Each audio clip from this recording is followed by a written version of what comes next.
Por los últimos domingos hemos estado transitando una serie de sermones que tienen que ver acerca de quiénes somos nosotros en Cristo. Y cuáles son las bendiciones que Dios nos ha dado por ser parte de la familia de Dios. Luego avanzamos a entender también cómo es que nosotros nos ha sido dada una misión y cómo vamos cumpliéndola, cómo vamos olvidando lo que está atrás. ¿Y qué decía la palabra de Dios? ¿Ya se lo olvidaron? Y extendiéndonos hacia lo que está adelante. Y estuvimos trabajando este tema porque lo que vamos a estar viendo en estos próximos domingos tiene que ver con cuál es el llamado que Dios nos hizo a nosotros, particularmente en esta iglesia que está en el medio de este barrio en Logan Square, en la ciudad de Chicago. ¿Por qué usted y no otro? Y usted quizás se pregunta, ¿por qué ese pastor y no otro? Ya demasiado tarde, el Señor ya me puso aquí.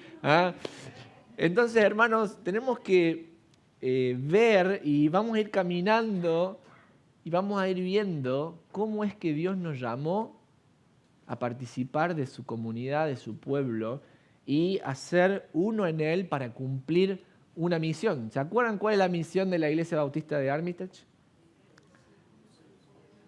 Multiplicar discípulos de Jesús en las ciudades del mundo. Cuando su vecino le pregunte, ¿para qué va usted a la iglesia? Para multiplicar discípulos de Jesús en las ciudades del mundo. Ahora estamos hablando de que esta es una misión que el Señor nos ha encomendado a nosotros como comunidad de fe, como iglesia. Pero cuando usted piensa en la palabra comunidad, ¿en qué cosas se le viene a la mente? ¿Sabe que esta semana escuché mucho la palabra comunidad? Y quizás usted estuvo siguiendo por la televisión el juicio de Van Dyke y estaba ahí al tanto a ver qué pasaba, salgo a tomarme el bus o no, depende de cuál fuera el veredicto del jurado. Y hubo un poco de conmoción en la ciudad, la policía estaba dispersada por toda la ciudad, si usted quería ir a Humboldt Park no podía ni pasar de tanta policía que había, el helicóptero estaba ahí dando vuelta y estábamos todos con el corazón ahí latiendo, porque no sabíamos qué iba a hacer el jury. Y escuché mucho la palabra comunidad en lo que los activistas y personas que luchan por los derechos humanos compartían con la prensa. Como bien sabemos, el veredicto fue de condenar a Van Dyke y los activistas decían, bueno, este sinceramente es un paso en la dirección correcta que beneficia a la comunidad. Entonces hablaba de la comunidad. Yo me preguntaba, ¿la comunidad qué será? Algunos decían la comunidad como el barrio, los periodistas hablaban de la comunidad afroamericana, de la comunidad hispana, y comunidad. Entonces cuando uno piensa, bueno, ¿qué es la comunidad? ¿Qué es la comunidad? Vienen muchas ideas a nuestra cabeza y ciertamente el mundo tiene su idea de qué es una comunidad. Ahora saben que nosotros tanto escuchamos de que, bueno, pertenecemos a la comunidad hispana, a la comunidad tal, a la comunidad cual. Pero ¿qué es lo que Dios dice acerca de lo que es una comunidad de fe? Y quizás cuando piensas en una comunidad de fe o piensas en la iglesia, estás pensando en una experiencia que tuviste con una iglesia particular y que quizás te marcó. Y quizás fue una experiencia buena, porque fue una comunidad que te amó, que te recibió y te marcó para bien, o quizás tuviste una experiencia mala, porque participaste de una comunidad de fe que te lastimó, que produjo una herida en tu corazón. Entonces, cuando piensas en la idea de la iglesia, algunos dicen es hermosa la comunidad de fe y otros dicen no pisaría una iglesia nunca más. Pero por alguna razón Dios te hizo que hoy pises esta iglesia. Y la intención que hoy tengo para nosotros en esta mañana es que entendamos cómo es una iglesia que tiene a Jesús como el Cristo de la resurrección. Lo que quiero que veamos hoy es que en tantos conceptos que hay de comunidad, veamos bíblicamente cómo es una comunidad que ha sido fundada y que está fundada en la roca que es Cristo. Y esta es una pregunta muy importante que se la hizo la iglesia primitiva en el siglo I. Y si ustedes recuerdan, el domingo pasado estuvimos leyendo el libro de los Hechos, que es el segundo tratado que escribe Lucas en, digamos, en el año 60-65 aproximadamente. Y los cristianos estaban siendo perseguidos, había una gran persecución del Imperio Romano sobre los cristianos. Y Lucas se propone contar la historia de cómo había iniciado la iglesia para decirle a los cristianos, esta es la forma en la que una comunidad de fe debe funcionar. Esto es lo que Dios pensó cuando creó la iglesia y la fundó en la roca que es Cristo. Así que le invito a que abra su Biblia o prenda su teléfono, siempre en modo silencioso, por favor, y busque en su Biblia, ya sea una app o sea el libro de los Hechos. Y vamos a abrir nuestras Biblias y vamos a dejar nuestro dedo puesto en el capítulo 4, comenzando desde el verso 32. Hechos, capítulo 4, verso 32. Todos los creyentes estaban unidos de corazón y en espíritu. Consideraban que sus posesiones no eran propias, así que compartían todo lo que tenían. Los apóstoles daban testimonio con poder ¿de qué? De la resurrección del Señor Jesús, y la gran bendición de Dios estaba sobre todos ellos. Versículo 34.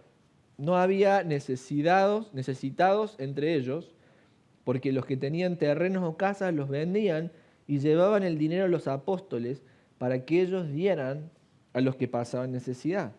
Por ejemplo, había un tal José a quien los apóstoles le pusieron el sobrenombre Bernabé, que quiere decir hijo de ánimo, o como dice la Reina Valera, hijo de consolación.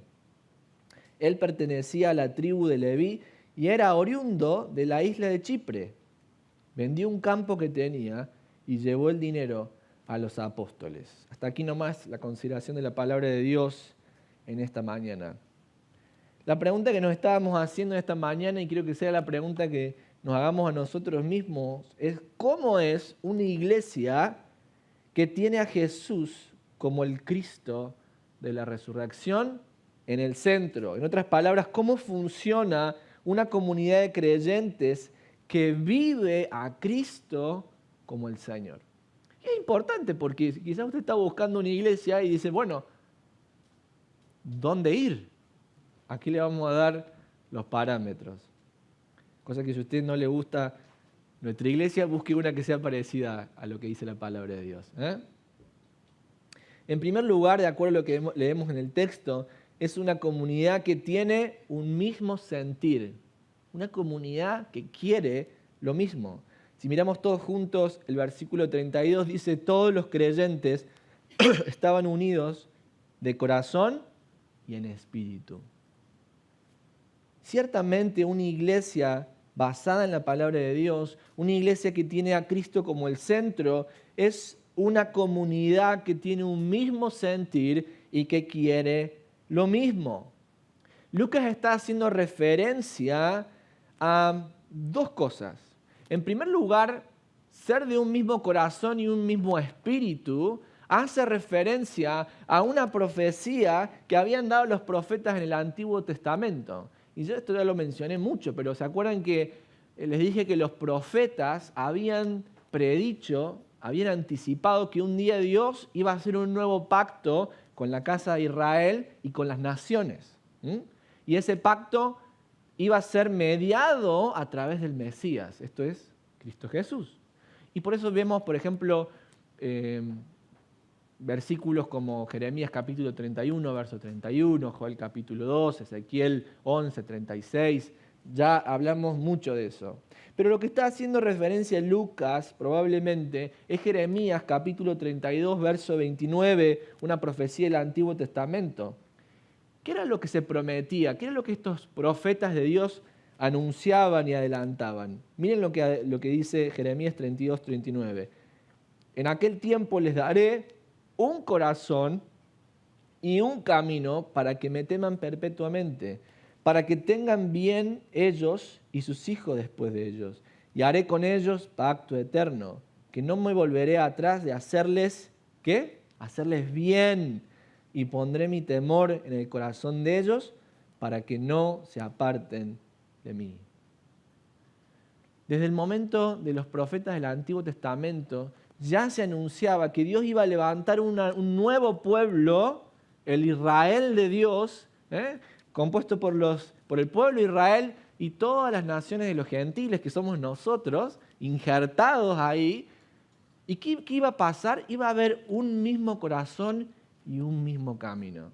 Por eso cuando leemos en Hechos, en el capítulo 4, en el verso 32, que los creyentes eran de un mismo corazón y un mismo espíritu, Lucas está diciendo que en esta comunidad de fe se estaban cumpliendo las profecías que Dios había dado a través de sus siervos, los profetas del Antiguo Testamento, cientos de años atrás.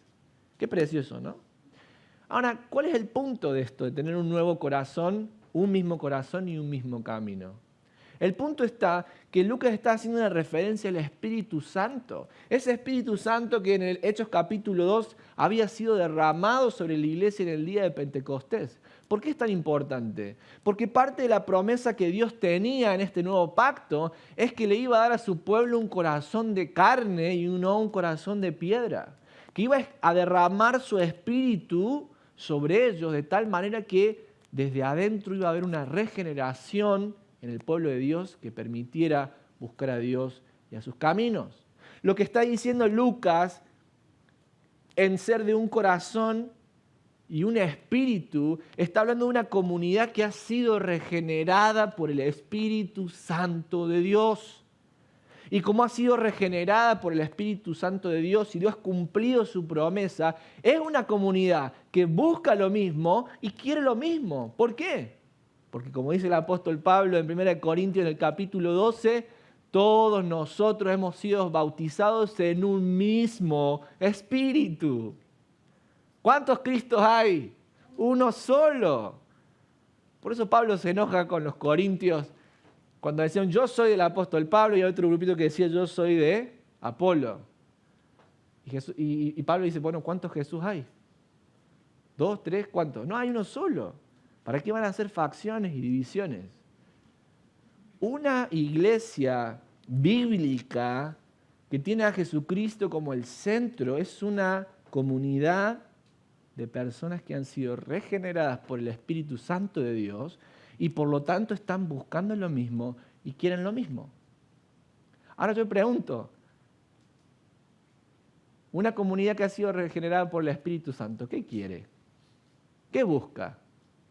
Bueno, hermanos, diría el apóstol Pablo en la carta a los Colosenses en el capítulo 3, en el verso 1, si verdaderamente han resucitado con Cristo Jesús, buscad las cosas de arriba. ¿Dónde está quién? Donde está Cristo sentado a la diestra de Dios. Es decir, una comunidad que tiene un mismo corazón y una misma mente están buscando constantemente las cosas de Dios, las cosas de arriba, no las cosas de este mundo. Están buscando constantemente, hacen todo el esfuerzo por someterse bajo el señorío del Cristo de la resurrección que está sentado a la diestra de Dios. Esa es una verdadera comunidad de fe que siente lo mismo y quiere lo mismo.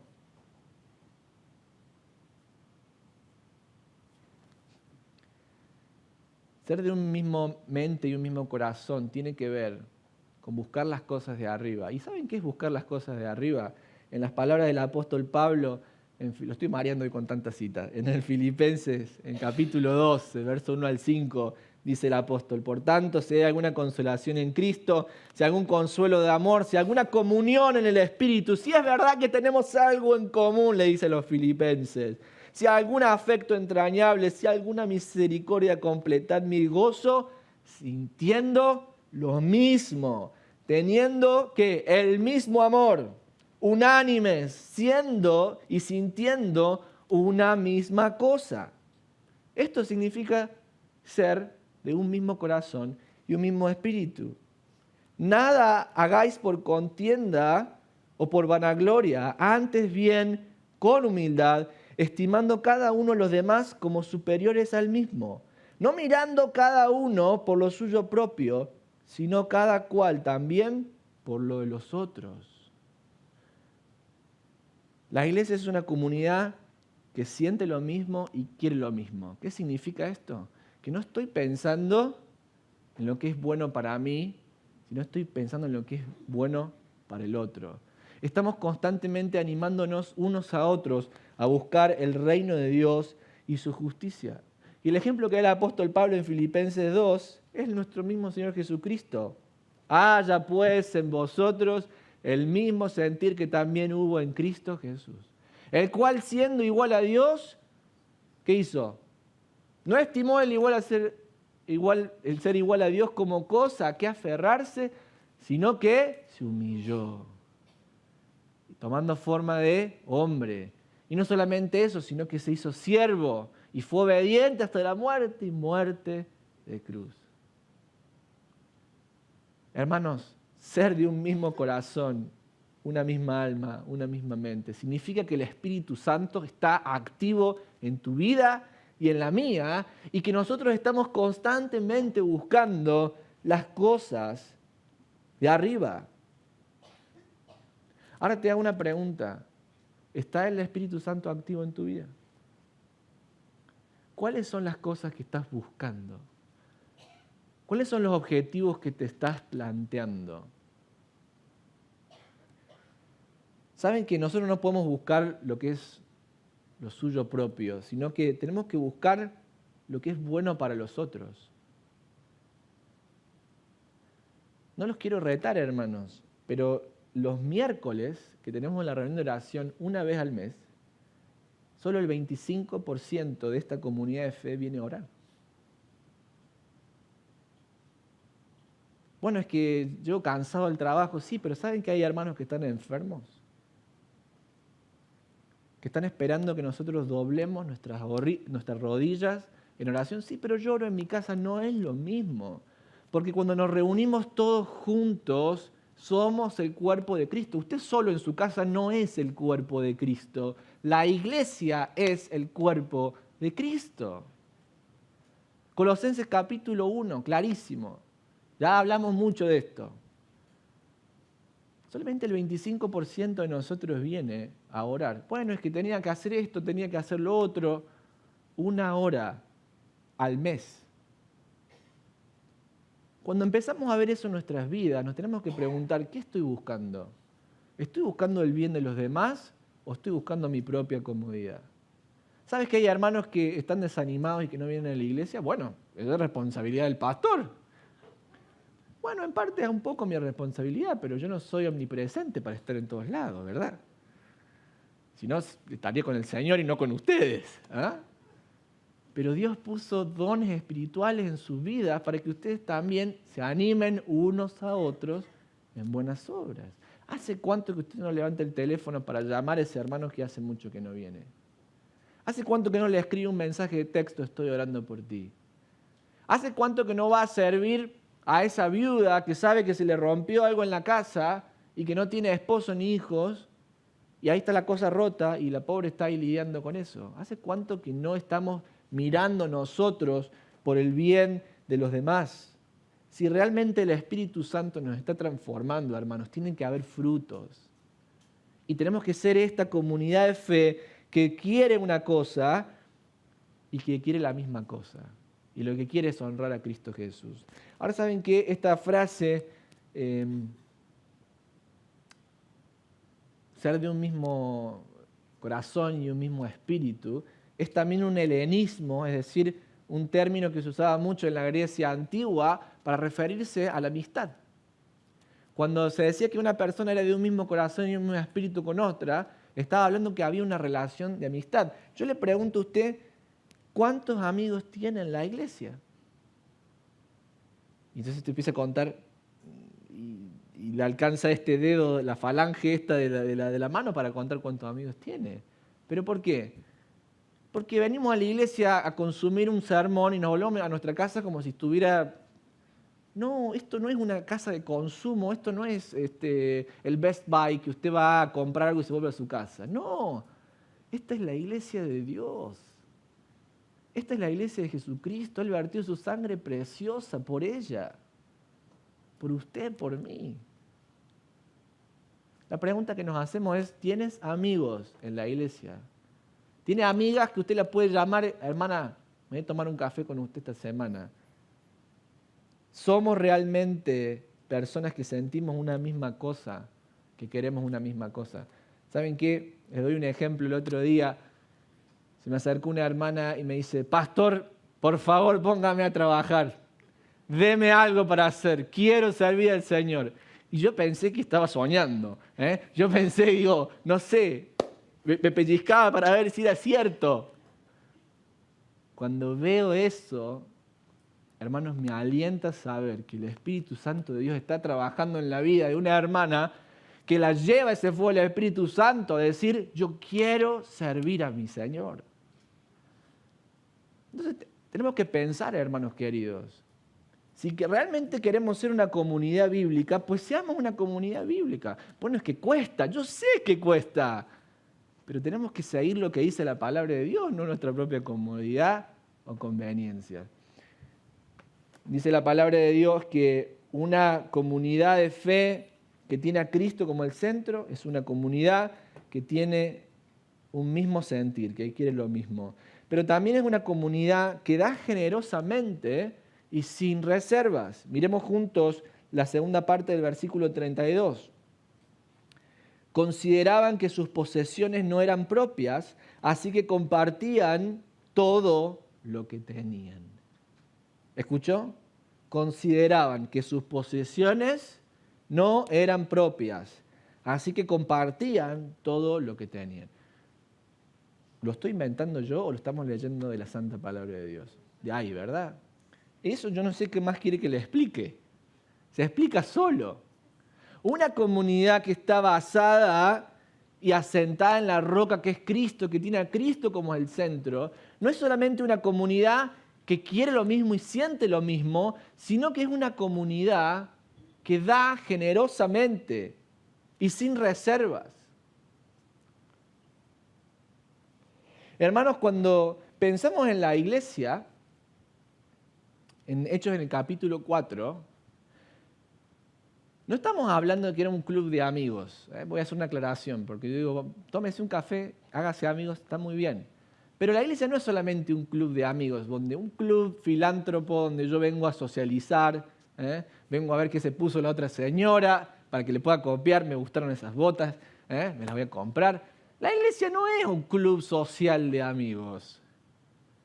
La iglesia es el cuerpo de Cristo a la cual el Señor le dio una misión. Es una empresa de carácter divino. ¿Y cuál es la misión que el Señor nos dio? Multiplicar discípulos de Jesús en las ciudades del mundo. En las palabras del Nuevo Testamento sería ir por todo el mundo y predicar el Evangelio a toda criatura. Este grupo de creyentes, la iglesia primitiva, así lo hizo. Por eso vemos que en Hechos capítulo 2, la iglesia se funda en Jerusalén. En Hechos en el capítulo 8 vemos que el Evangelio avanza hacia lo que es Samaria, el norte de Jerusalén. En Hechos en el capítulo 10 vemos que el Evangelio llega a la casa de Cornelio, que serían los gentiles, los romanos. Y así terminamos que el libro de Hechos termina con Pablo preso en Roma. Jerusalén, Judea, Samaria y hasta lo último de la tierra. La iglesia no era un lugar social donde uno venía, bueno, voy a ir a buscar de Dios y a llenarme y irme a mi casa. No.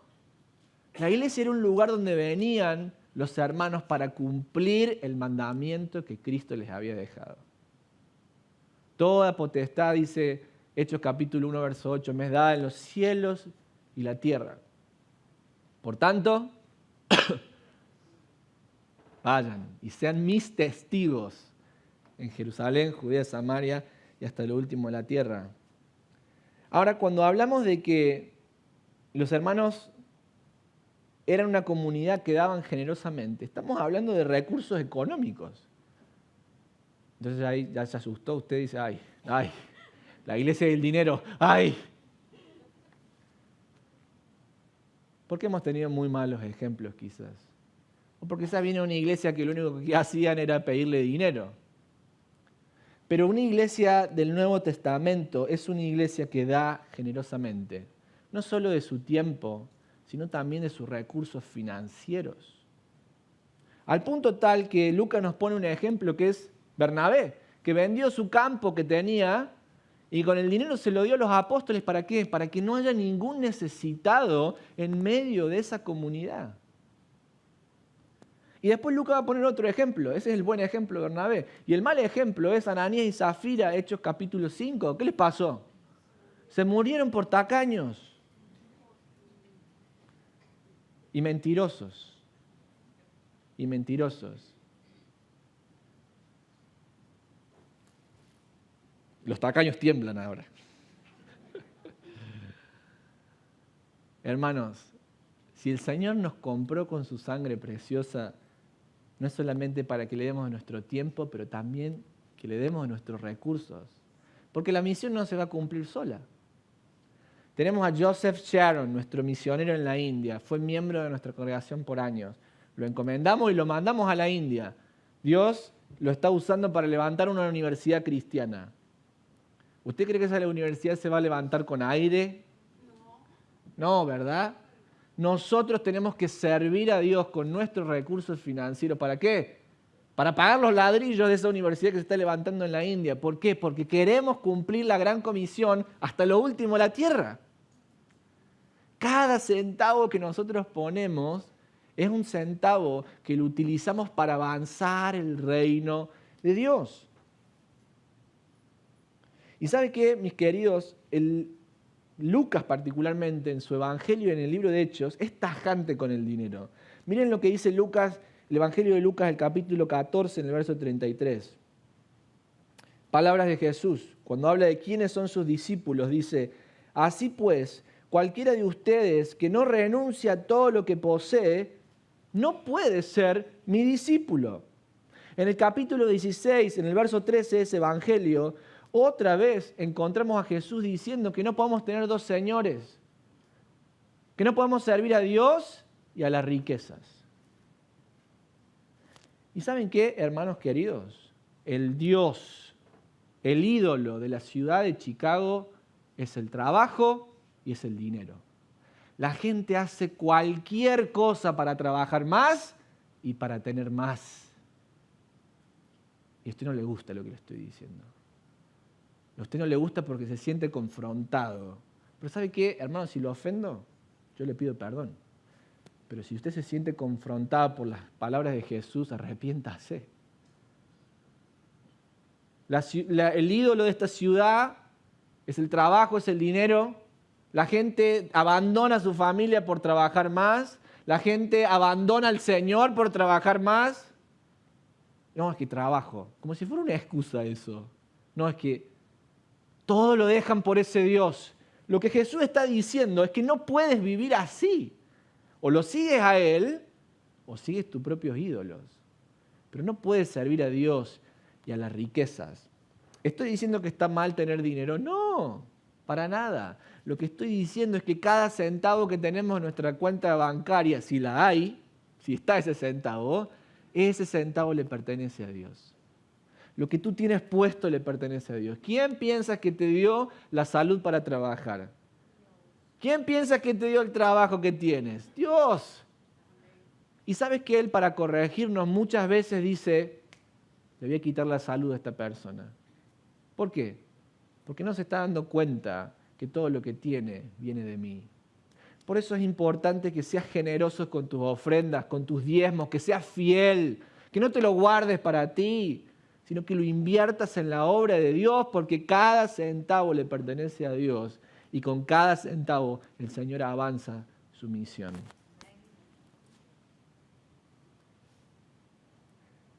¿Saben qué, hermanos? El domingo que viene vamos a tener una práctica que es una práctica saludable para nuestra iglesia, que nuestra iglesia ha tenido por años, que se llama Demuestra tu compromiso. Y va a ver en los bancos que usted tiene ahí un bolsillito donde hay un sobrecito blanco que dice Demuestra tu compromiso. El domingo que viene yo les hago un reto. Traigamos nuestros diezmos, nuestras ofrendas, lo que el Señor ponga en su corazón, y tome el compromiso de dejar de robarle a Dios. y decirle, Señor, todo lo que tengo es tuyo. Y ponga su ofrenda en ese sobrecito blanco, tráigala el domingo que viene. Y vamos, yo quiero que veamos si todos nosotros nos decidiéramos juntos querer lo mismo, sentir lo mismo y dar generosamente para la causa de Dios, quisiera ver lo que podemos hacer juntos. Pero nosotros necesitamos rendirnos a la autoridad que es Cristo. Y si estás batallando en cómo usar las finanzas, tienes que confesar, Señor, todo lo que tengo es tuyo. Por último, no es solamente una comunidad que quiere lo mismo, que siente lo mismo, es una comunidad generosa, pero por último es una comunidad en donde abunda poderosamente la palabra de Dios. Miremos juntos el versículo 33. Los apóstoles daban testimonio con poder de la resurrección del Señor Jesús y la gran bendición de Dios estaba sobre todos ellos. ¿Escuchó bien? Daban testimonio. Una palabra clave en la teología de Lucas, en el libro de los Hechos. Testigos, ser testigos. Proclamar que el Evangelio. Pero dice que lo hacían con poder y que proclamaban de la resurrección de Cristo Jesús. Era una comunidad basada y centrada en Cristo Jesús. Pero no solo la muerte de nuestro Señor Jesucristo, sino también el poder de su resurrección. Ahora, yo les quiero dar un poquito de contexto, porque es lindo decir, ay, qué linda esta comunidad de fe que abundaba en la palabra de Dios poderosamente. Si usted se va unos versículos para atrás en el libro de Hechos, se va a encontrar que Pedro y Juan los arrestaron por predicar el Evangelio. Y los intimidaron y les dijeron, no prediquen más. Y Pedro le va a decir al concilio que lo estaba juzgando, ustedes no me pueden prohibir que yo predique el Evangelio. ¿Saben por qué? Porque antes que obedecerlo a ustedes, yo tengo una obligación de obedecer a Dios. Y los hermanos estaban orando por Pedro y por Juan y fueron liberados. Ahora fíjense que cuando salen de ese episodio, de ese arresto, de esa persecución, ¿cuál es la oración de los hermanos de esta comunidad? Yo hubiera orado, Señor, que les caiga fuego a mis enemigos. Señor, que se ponga más gordita la esposa del que me juzgó. ¿Qué hubiera pedido usted al Señor? Otros hubieran pedido que se termine la persecución, Señor, danos paz. ¿Qué es lo que están pidiendo los hermanos? Los hermanos no piden dejar de ser perseguidos. Los hermanos no piden que sus enemigos sean destruidos. Lo que los hermanos están pidiendo en la iglesia primitiva es que el Señor les dé más valor para hablar la palabra con denuedo. ¿No le parece interesante? No están pidiendo que el Señor saque las situaciones adversas. Lo que le están pidiendo al Señor es que les dé más valor para predicar la palabra de Dios. Hermanos queridos, a veces nosotros nos preguntamos, ¿por qué Dios no hace más milagros? ¿Por qué no vemos milagros en nuestra congregación? ¿Por qué no vemos el poder de Dios en nuestra congregación? ¿Saben por qué, mis queridos?